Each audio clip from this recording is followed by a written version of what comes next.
ಅಹಮದಾಬಾದ್ನಲ್ಲಿ ಭಾರತ ಮತ್ತು south Africa ತಂಡಗಳ ನಡುವೆ ನಡೆದಂತಹ 5ನೇ ಟಿ20 ಪಂದ್ಯದಲ್ಲಿ ಟೀಂ ಇಂಡಿಯಾ ಒಂದು ಭರ್ಜರಿ ಗೆಲುವನ್ನು ಕಾಣುವುದರ ಮೂಲಕ ಸೌತ್ ಆಫ್ರಿಕಾ ಎದುರಿನ ಟಿ20 ಸರಣಿಯನ್ನ ಗೆಲ್ಲುವುದರ ಮೂಲಕ 2025ರಲ್ಲಿ ತಾನು ಆಡಿದಂತ ಎಲ್ಲಾ ಟಿ20 ಸರಣಿಯನ್ನ ಗೆದ್ದಂತಹ ಒಂದು ದೊಡ್ಡ ಇತಿಹಾಸವನ್ನ ಟೀಂ ಇಂಡಿಯಾ ನಿರ್ಮಿಸಿತು. ಹಾಗಾದ್ರೆ ಭಾರತ ಮತ್ತು ಸೌತ್ ಆಫ್ರಿಕಾ ತಂಡಗಳ ನಡುವೆ ನಡೆದಂತಹ 5ನೇ ಟಿ20 ಪಂದ್ಯ ಹೇಗಿತ್ತು, 5ನೇ ಟಿ20 ಪಂದ್ಯದಲ್ಲಿ ಟೀಂ ಇಂಡಿಯಾದ ಆರ್ಭಟಕ್ಕೆ ಸೌತ್ ಆಫ್ರಿಕಾ ಧೂಳಿಪಟ ಆಗಿದ್ದೆ ಹೇಗೆ, ಹಾಗೆಯೇ 5ನೇ ಟಿ20 ಪಂದ್ಯದಲ್ಲಿ ಟೀಂ ಇಂಡಿಯಾ ಯಾವೆಲ್ಲ ದಾಖಲೆಗಳನ್ನ ನಿರ್ಮಿಸಿತು ಎಂಬುದರ ಕಂಪ್ಲೀಟ್ ಡೀಟೇಲ್ಸ್ ಅನ್ನ ಈ ವಿಡಿಯೋದಲ್ಲಿ ನಾವು ನಿಮ್ಮ ಜೊತೆ ಶೇರ್ ಮಾಡಲಿದ್ದೇವೆ. ಈ ಸುದ್ದಿಯ ಡೀಟೇಲ್ಸ್ ಅನ್ನ ಕೊಡುವುದಕ್ಕಿಂತ ಮುಂಚೆ ನೀವು ಟೀಂ ಇಂಡಿಯಾದ ಅಭಿಮಾನಿಗಳಾಗಿದ್ದಲ್ಲಿ ಈ ವಿಡಿಯೋಕ್ಕೊಂದು ಲೈಕ್ ಮಾಡಿ. ಹಾಗೆಯೇ ಟೀಂ ಇಂಡಿಯಾ ಮುಂಬರುವ ಟಿ20 ವರ್ಲ್ಡ್ ಕಪ್ ನಲ್ಲೂ ಕೂಡ ಚಾಂಪಿಯನ್ ಆಗಿ ಹೊರಹೊಮ್ಮುತ್ತದೆ ಅಂತ ನಿಮಗೆ ಅನಿಸುತ್ತದೆಯೋ ಅಥವಾ ಇಲ್ಲವೋ ಎಂಬ ನಿಮ್ಮ ಅನಿಸಿಕೆಯನ್ನ ತಪ್ಪದೇ ಕಮೆಂಟ್ ಬಾಕ್ಸ್ ಅಲ್ಲಿ ತಿಳಿಸಿ. ಕೂಡ ಅಹಮದಾಬಾದ್ ನಲ್ಲಿ ನೋಡುವಂತಹ 5ನೇ ಟಿ20 ಪಂದ್ಯದಲ್ಲಿ ಟಾಸ್ ಸೋತು ಮೊದಲು ಬ್ಯಾಟಿಂಗ್ ಇಳಿದಂತಹ ಭಾರತ ನಿಗದಿತ 20 ಓವರ್ನಲ್ಲಿ 5 ವಿಕೆಟ್ಗಳನ್ನ ಕಳೆದುಕೊಂಡು 231 ರನ್ಗಳ ಒಂದು ಬೃಹತ್ ಮೊತ್ತವನ್ನು ಪೇರಿಸಿತು.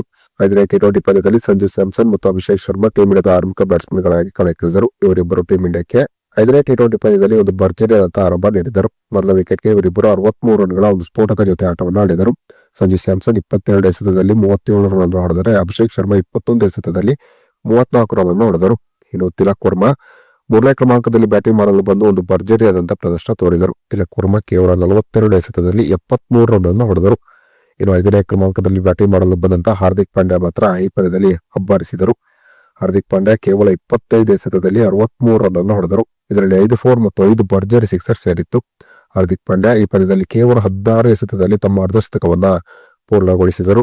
ಹೀಗೆ ಹಾರ್ದಿಕ್ ಪಾಂಡ್ಯ, ಸಂಜು ಸ್ಯಾಮ್ಸನ್, ಅಭಿಷೇಕ್ ಶರ್ಮಾ ಮತ್ತು ತಿಲಕ್ ವರ್ಮಾ ಮಾಡಿದಂತ ಒಂದು ಸ್ಫೋಟಕವಾದಂತಹ ಬ್ಯಾಟಿಂಗ್ ಪ್ರದರ್ಶನದಿಂದಾಗಿ ಟೀಂ ಇಂಡಿಯಾ ಸೌತ್ ಆಫ್ರಿಕಾದ ಎದುರು 231 ರನ್ಗಳ ಒಂದು ಬೃಹತ್ ಮೊತ್ತವನ್ನು ಕಲೆ ಹಾಕಿತು. ಇನ್ನು 232 ರನ್ಗಳ ಗುರಿಯನ್ನು ಪಡೆದಂತಹ ಸೌತ್ ಆಫ್ರಿಕಾ ಆರಂಭದಲ್ಲಿ ಒಂದು ಸ್ಫೋಟಕವಾದಂತಹ ಆರಂಭವನ್ನು ಪಡೆಯಿತು. ಸೌತ್ ಆಫ್ರಿಕಾ ತಂಡಕ್ಕೆ ಕ್ವಿಂಟನ್ ಡಿ ಕಾಕ್ ಒಂದು ಸ್ಫೋಟಕ ಆರಂಭವನ್ನು ನೀಡಿದರು. ಕ್ವಿಂಟನ್ ಡಿ ಕಾಕ್ ಕೇವಲ 35 ಎಸೆತದಲ್ಲಿ 65 ರನ್ ಅನ್ನು ಹೊಡೆದರು.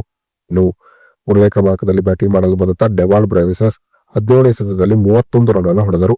ಡೆವಾಲ್ಡ್ ಬ್ರೇವಿಸಸ್ ಮತ್ತು ಕ್ವಿಂಟನ್ ಡಿ ಕಾಕ್ ಬ್ಯಾಟಿಂಗ್ ಮಾಡುತ್ತಿದ್ದಾಗ ಇಲ್ಲಿ ಸೌತ್ ಆಫ್ರಿಕಾ ತಂಡ ಭಾರತ ನೀಡಿದಂತಹ 232 ರನ್ಗಳ ಗುರಿಯನ್ನ ಚೇಸ್ ಮಾಡಿ ಬಿಡಬಹುದೆಂಬ ಆತಂಕದಲ್ಲಿ ಟೀಂ ಇಂಡಿಯಾದ ಅಭಿಮಾನಿಗಳಿದ್ದರು. ಅದರ ಜಸ್ಪ್ರೀತ್ ಬುಮ್ರಾ ತಾವು ಮಾಡಿದಂತಹ 11ನೇ ಓವರ್ನಲ್ಲಿ ಕ್ವಿಂಟನ್ ಡಿ ಕಾಕ್ ಅವರ ವಿಕೆಟ್ ಅನ್ನು ಪಡೆದುಕೊಳ್ಳುವುದರ ಮೂಲಕ ಟೀಂ ಇಂಡಿಯಾಕ್ಕೆ ದೊಡ್ಡ ಬ್ರೇಕ್ ಅನ್ನು ನೀಡಿದರು. ಮುಂದಿನ ಓವರ್ನಲ್ಲಿ ಡೆವಾಲ್ಡ್ ಬ್ರೇವಿಸ್ ಕೂಡ ಔಟ್ ಆಗಿ ಹೊರನಡೆದರು. ಅನಂತರ ಬಂದಂತಹ ಸೌತ್ ಆಫ್ರಿಕಾದ ಬ್ಯಾಟ್ಸ್ಮನ್ಗಳು ನಿರೀಕ್ಷೆಗೆ ತಕ್ಕ ಹಾಗೆ ಒಂದು ಉತ್ತಮವಾದ ಬ್ಯಾಟಿಂಗ್ ಪ್ರದರ್ಶನ ತೋರಲಿಲ್ಲ. ಟೀಂ ಇಂಡಿಯಾದ ಕರಾರುವಾದಂತಹ ಬೌಲಿಂಗ್ ಪ್ರದರ್ಶನಕ್ಕೆ ಸೌತ್ ಆಫ್ರಿಕಾ ತಂಡ ಅನಂತರ ನುಗ್ಗಿ ಹೋಯಿತು. ಈ ಕಾರಣದಿಂದಾಗಿ ಸೌತ್ ಆಫ್ರಿಕಾದ ಎದುರು ನಡೆದಂತಹ 5ನೇ ಟಿ20 ಪಂದ್ಯದಲ್ಲಿ ಟೀಂ ಇಂಡಿಯಾ ಒಂದು ಭರ್ಜರಿಯಾದಂತಹ ಗೆಲುವನ್ನ ಕಂಡಿತು. ಇನ್ನು 5ನೇ ಟಿ20 ಪಂದ್ಯದಲ್ಲಿ ಟೀಂ ಇಂಡಿಯಾದ ಪರವಾಗಿ ವರುಣ್ ಚಕ್ರವರ್ತಿ 53 ರನ್ಗಳಿಗೆ 4 ವಿಕೆಟ್ ಅನ್ನ ಪಡೆದುಕೊಂಡರು.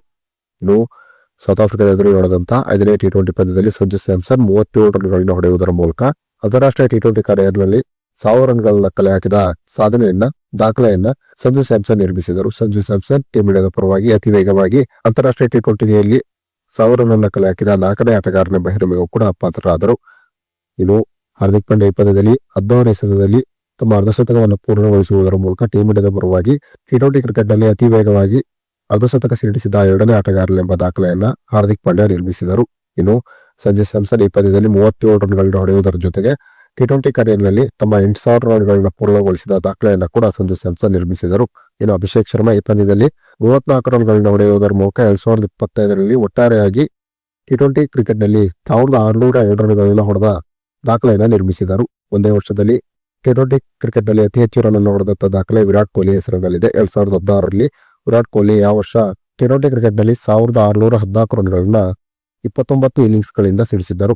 ಇನ್ನು ಅಭಿಷೇಕ್ ಶರ್ಮಾ 1602 ರನ್ಗಳನ್ನ ಈ ವರ್ಷ 40 ಇನ್ನಿಂಗ್ಸ್ ಗಳಲ್ಲಿ ಹೊಡೆದಿದ್ದಾರೆ. ಇನ್ನು ವರುಣ್ ಚಕ್ರವರ್ತಿ 5ನೇ ಟಿ20 ಪಂದ್ಯದಲ್ಲಿ 4 ವಿಕೆಟ್ ಗಳನ್ನ ಪಡೆದುಕೊಳ್ಳುವುದರ ಮೂಲಕ ಒಟ್ಟಾರೆಯಾಗಿ 2025ರಲ್ಲಿ ಅಂತಾರಾಷ್ಟ್ರೀಯ ಟಿ20 ಕ್ರಿಕೆಟ್ ನಲ್ಲಿ 36 ವಿಕೆಟ್ ಗಳನ್ನ ಪಡೆದುಕೊಂಡು 2025ರಲ್ಲಿ ಅತಿ ಹೆಚ್ಚು ವಿಕೆಟ್ ಅನ್ನ ತೆಗೆದುಕೊಂಡಂತಹ ಬೌಲರ್ ಎಂಬ ದಾಖಲೆಯನ್ನ ವರುಣ್ ಚಕ್ರವರ್ತಿ ನಿರ್ಮಿಸಿದರು. ಇನ್ನು Quinton D cock, David Miller ನಂತರ ಸೌತ್ ಆಫ್ರಿಕಾ ತಂಡದ ಪರವಾಗಿ 100 ಅಂತಾರಾಷ್ಟ್ರೀಯ ಟಿ20 ಪಂದ್ಯಗಳನ್ನ ಆಡಿದಂತಹ ದಾಖಲೆಯನ್ನ ಕ್ವಿಂಟನ್ ಡಿ ಕಾಕ್ ನಿರ್ಮಿಸಿದರು.